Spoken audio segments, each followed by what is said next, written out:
ایسے ہی عورت کے لیے شوہر کے گھر میں انٹری کے متعلق عورت کی رسپانسبلٹی کیا ہے؟ تو میرے آقا صلی اللہ علیہ وسلم نے ارشاد فرمایا کہ اچھی عورت وہ ہے کہ جب شوہر اسے دیکھے تو خوش ہو جائے، خوش ہو جائے شوہر۔ عورت چاہتی ہے میرا شوہر کسی اور کو نہ دیکھے، تو میری بچیوں، میری بہنوں، تم ایسی رہو نا۔ تمہیں تو باہر شاپنگ کے لیے جانا ہے تو میک اپ کرنا ہے، اور شوہر کے آنے کے وقت تمہیں سر پر پٹھی باندھ کر کے بیٹھ جانا ہے، اور تمہیں جو ہے امرت انجن بام اور ویکس اور آئیڈکس لگا کر کے بیٹھ جانا ہے کہ شوہر آئے تو پتہ چلے میرا سر پھٹ رہا ہے۔ اور اگر کوئی کہہ دے چلو باہر جانا ہے تو فوراً میک اپ تیار کر کے ٹیبلٹ لے کر نکل گئی۔ نہیں، آپ کو سنورنا ہے شوہر کے لیے۔ شوہر کی نظر جب آپ پر پڑے وہ خوش ہو جائے، اسے بے پناہ مسرت ہو کہ اللہ نے اتنی اچھی بیوی مجھے عطا فرمایا۔ اور اسی طریقے سے عورت کی رسپانسبلٹی یہ بھی ہے کہ شوہر جب گھر میں آئے تو اس کا والہانہ استقبال کرے، سلام کرے، اس کے ہاتھوں سے سامان ہو وہ لے لے، اسے اس کی ضرورت پانی پیش کرے، چائے پیش کرے۔ یہ اخلاقی ذمہ داری ہے، یہ اخلاقی ذمہ داری ہے۔ اس سے شوہر کے دل میں محبت پیدا ہوگی کہ میری بیوی میرا اتنا کیئر کر رہی ہے، میری بیوی میری چیزوں کی طرف اور میری ضرورت کی طرف اتنی متوجہ ہے۔ اب آپ دیکھیں نا قرآن مقدس میں اللہ نے گھر کو بھی سکون کا ذریعہ بتایا، وَاللَّهُ جَعَلَ لَكُم مِّن بُيُوتِكُمْ سَكَنًا۔ اس نے تمہارے گھر کو جائے سکون بنایا، ٹھہرنے کی جگہ بنایا۔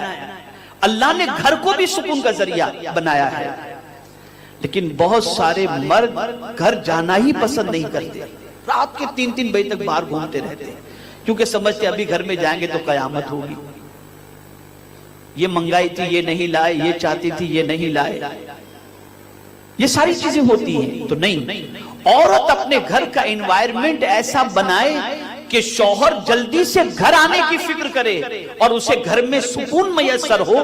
یہ نہ ہو کہ وہ گھر کے اندر سکون کی بجائے اپنے لیے یہ سوچے کہ ابھی گھر جاؤں گا تو ابھی شکایت کا انبار شروع ہو جائے گا، اس نے ایسا کیا، اس نے ایسا کیا، یہ کیا، وہ کیا۔ نہیں، عورت کی رسپانسبلٹی یہ ہے کہ وہ اپنے دن بھر کے سارے مسائل کو اور سارے مصائب کو ایک طرف رکھ دے، شوہر جب گھر میں آئے تو ویلکم کرے اور اچھی طریقے سے مسکرا کر اس کا استقبال کرے، اور شوہر کو یہ محسوس ہو کہ میرا گھر میرے لیے جنت ہے، جب میں گھر میں داخل ہوتا ہوں تو میرا سارا ٹینشن دور ہو جاتا ہے۔ میرے پیارے آقا صلی اللہ تعالی علیہ وسلم کے پیارے دیوان، یہاں ایک واقعہ مجھے ایک صحابیہ کا یاد آ رہا ہے۔ ایک صحابی اپنے بچے کو بیمار چھوڑ کر تشریف لے گئے تھے، ان کی غیر موجودگی کے اندر بچے کا انتقال ہو گیا۔ صحابی رات کو لوٹے، بیوی کو احساس تھا کہ میرے شوہر بہت تھکے ہوئے ہیں۔ آتے ہی شوہر کو یہ ٹینشن دینا کہ بچے کا انتقال ہو گیا ہے وہ مناسب نہیں سمجھی کہ دن بھر کے تھکان کے بعد اگر میں اپنے بچے کے انتقال کی خبر ان کو دوں گی تو شاید یہ ٹینشن میں آ جائیں گے۔ تو شوہر نے پوچھا کہ بچے کا کیا حال ہے؟ صحابیہ کہتی ہے پہلے سے بہتر ہے، یعنی پہلے تڑپ رہا تھا بیماری کی وجہ سے، لیکن اب روح قبض ہو چکی ہے تو وہ تڑپ ختم ہو چکی ہے، روح پرواز کر چکی ہے۔ شوہر نے کہا کہ بیوی نے کہہ دیا، سمجھا کہ بیوی نے کہہ دیا ٹھیک ہے، صحابیہ تھی۔ شوہر کے دل میں ان کے ساتھ صحبت کا خیال ہوا، اپنی خواہش انہوں نے رات کو پوری کرنے کی بھی اجازت دی بیوی نے، اور دونوں نے خواہش پوری بھی کی۔ صبح جب ہوئی تو اپنے شوہر سے بیوی کہتی ہے میرے سرتاج یہ بتائیے اگر ہمارے پاس کوئی امانت رکھے اور وہ امانت ہم سے طلب کرے تو ہماری ذمہ داری کیا ہے کہ وہ امانت اسے دے دی جائے یا امانت نہ دی جائے؟ کہا دے دینی چاہیے۔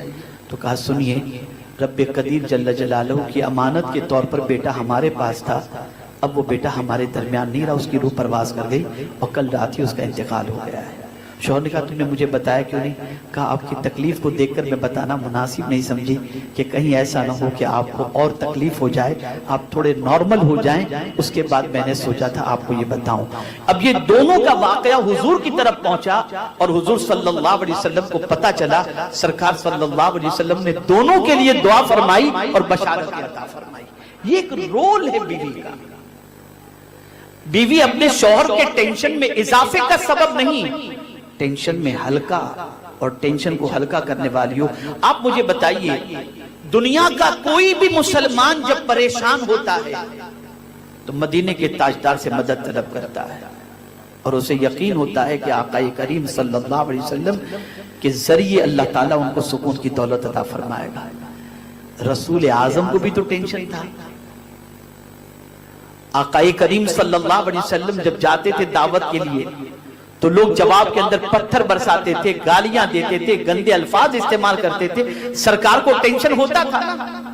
لیکن قربان جائیے میرے آقا کے ارشاد پر، ہر خاتون سنے، آقا کریم صلی اللہ تعالی علیہ وسلم نے ارشاد فرمایا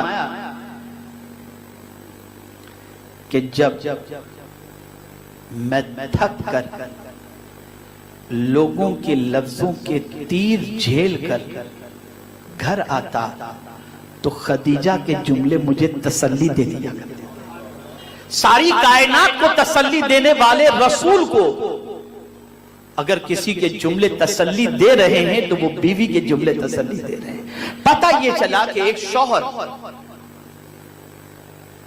ٹینشن کی حالت کے اندر اگر بیوی کی طرف سے کوئی حوصلہ افزا جملے مل جائے تو وہ اپنے ٹینشن کو بالکل دور کر لیتا ہے اور ٹینشن اس کے لیے ہلکا ہو جایا کرتا ہے۔ تو ضرورت اس امر کی ہے کہ کوئی بھی عورت شوہر کے ٹینشن میں اضافے کا سبب نہ بنے بلکہ شوہر کے ٹینشن کی دوری کا سبب بنے۔ آج ہماری بہنوں کا حال یہ ہے کہ وہ اس چیز کی فکر نہیں کرتی کہ شوہر خوش ہے کہ ناراض ہے، اسے کیا اچھا لگتا ہے کہ کیا برا لگتا ہے۔ یاد رکھیں اگر کوئی شوہر اس حال میں رات کو سویا کہ وہ اپنی بیوی سے ناراض ہے، بیوی سے ناراض ہو کر اگر کوئی شوہر رات کو سویا اور بیوی بھی سو گئی، سرکار فرماتے پوری رات اس عورت پر فرشتے لعنت بھیجتے ہیں، پوری رات فرشتے لعنت۔ اس لیے بیوی کی رسپانسبلٹی یہ ہے کہ وہ اپنے شوہر کو ناراض کر کے نہ سوئے، بلکہ اگر کچھ 19-20 والا معاملہ ہو بھی جائے، کچھ نوک جھونک ہو بھی جائے تو سونے سے پہلے معافی تلافی کر لے تاکہ رات بھر فرشتوں کی طرف سے ملنے والی لعنت سے وہ بچ جائے۔